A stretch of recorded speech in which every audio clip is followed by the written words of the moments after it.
Te'onde bats Inteki and Malulele. I want to recognize the unceded territories we are on, Seminole, Creek, Potawatomi, Kickapoo, and Shawnee nations, whose treaties are currently broken, allowing all of us to be here on site at TEDxOKC. I am the daughter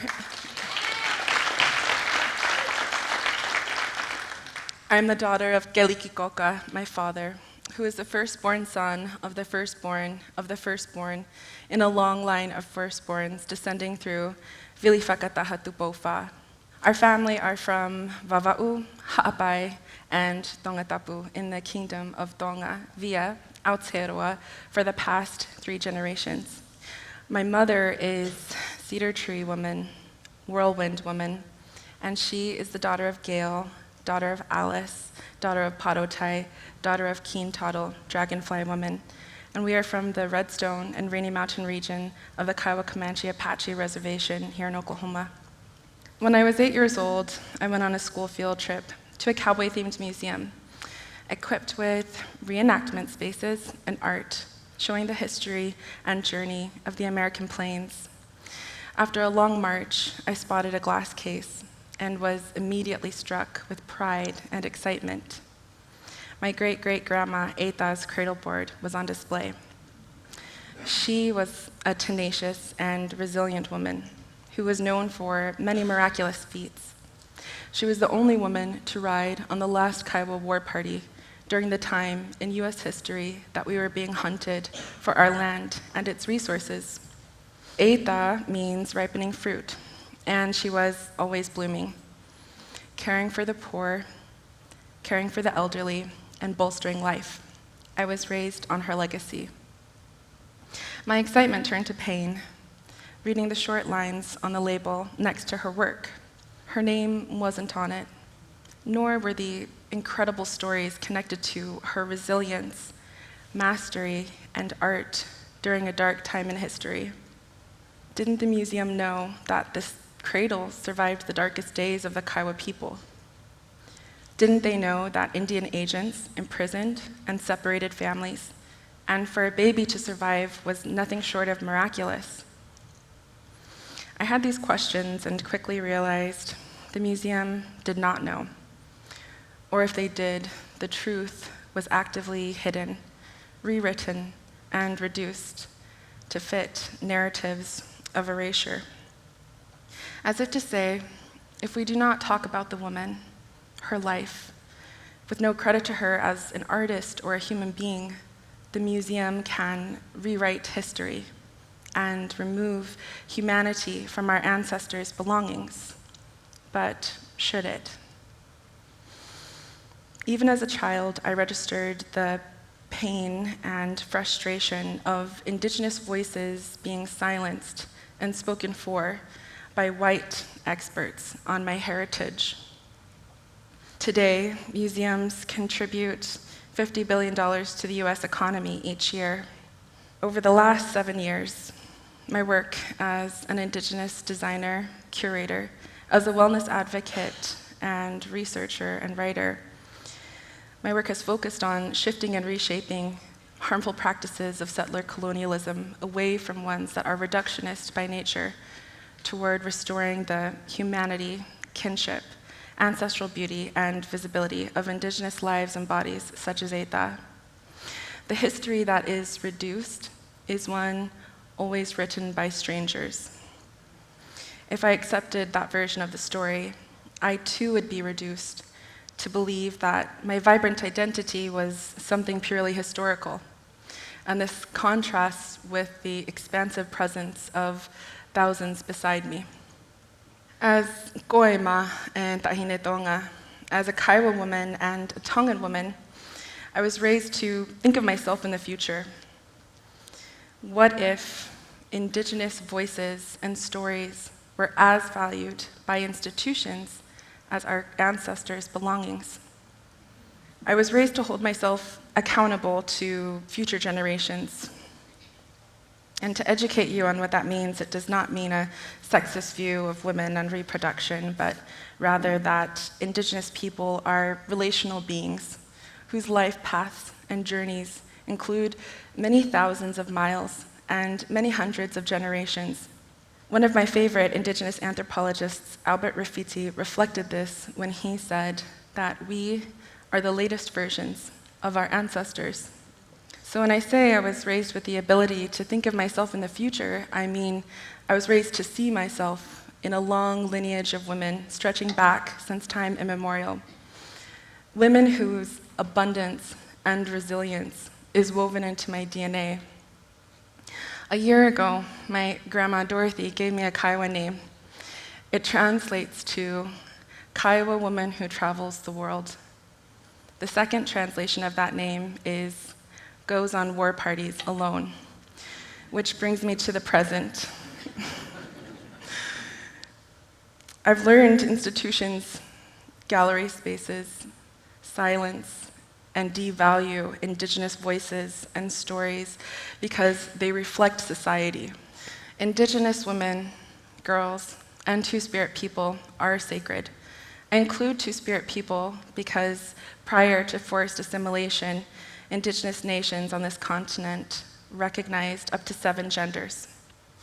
Indigenous women, girls, and Two-Spirit people are sacred. For the last half millennia, this simple truth has threatened colonizers. The broken treaties and modern-day oppression shapes deadly societal norms for us. Studies show that more than half of Indigenous women has been sexually assaulted. More than a third has been raped. And for women and girls aged 15 to 24, homicide is the third leading cause of death. And thousands of Indigenous women, girls, and Two-Spirit people have simply gone missing.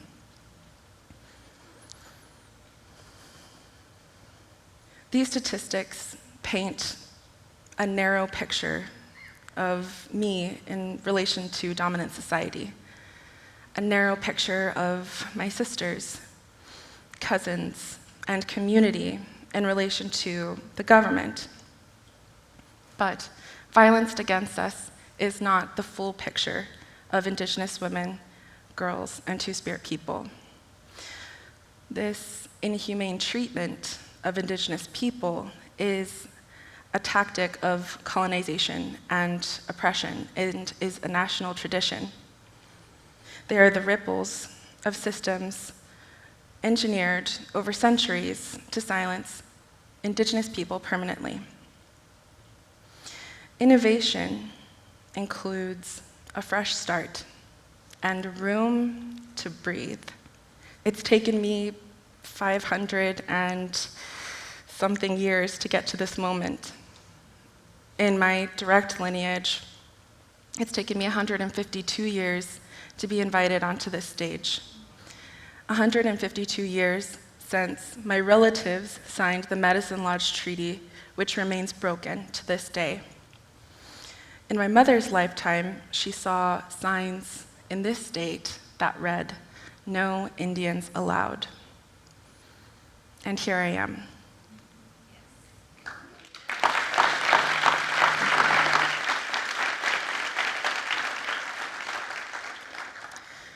We are the stories, the living stories, not being told. The stories of our ancestors, etched into my womb, carved into my tongue, laced up in my thoughts, braided into my DNA, and bundled tightly for winter. I talk about genealogy and I talk about where I'm from because I carry those land bases and waterways with me wherever I go. Growing up here in Oklahoma, I was told at school if I talk about my heritage, then I'm pulling a card. And that mindset only works if you're operating from nationalism or the entitlement of white supremacy, which is to claim a space and take it for your own, and that anything other is an imposition or a threat. The language that we speak in this country is English, and that's a really good reminder that the mores, values, knowledge systems, and ways of thinking are created by Anglos to benefit white Anglo-Americans, not the nations of this continent. The story that wasn't told in the exhibition was the truth. Aileah lived and survived the brutality of the reservation system after having wealth, children, land, waterways, horses, her prized possessions taken from her in the process. We live and we thrive as Indigenous people. That is our alchemy. My grandmothers taught me, and some of them are here today, that self-love, self-awareness, and self-growth go hand in hand. Given our relationship with this nation, self-love is a form of personal activism. This radical love I inherited from the women in my family has taken and carried my work through universities, through museums and institutions, and in recent years through Indigenous tribal communities, because it is the macro and micro interconnectivity of that love that we must reclaim and assert. Indigenous women are sacred. The Indigenous Renaissance began before I was born and will continue long after I finish speaking. Indigenous women are the architects designing green urban spaces, like Cheyenne Thomas. We are the models changing the way natives are viewed, like Sierra Begay. We are the journalists writing from authentic perspectives, like Chelsea Luger. We are the curators getting seats at decision-making tables, like Goloka Samahina. We are artists creating art in new and contemporary ways, like Wakia Jane. We are philosophers, imagining our Indigenous futures into the present. We are poets, telling our own stories in our own words, like Teresia Taiwa, and in Congress for the first time in US history.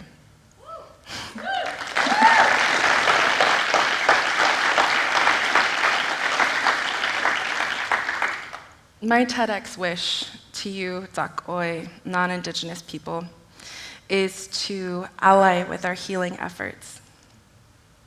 Dismantle the genocidal systems this country is built on that you all benefit from daily. And at any decision-making table, ask yourselves, are there any Indigenous people at this table? Innovation is recognizing the stories and the voices that have and are being silenced, and moving aside and making space for those to be included and respected. Together, we must recreate and redesign a future that includes Indigenous lives, voices, and bodies.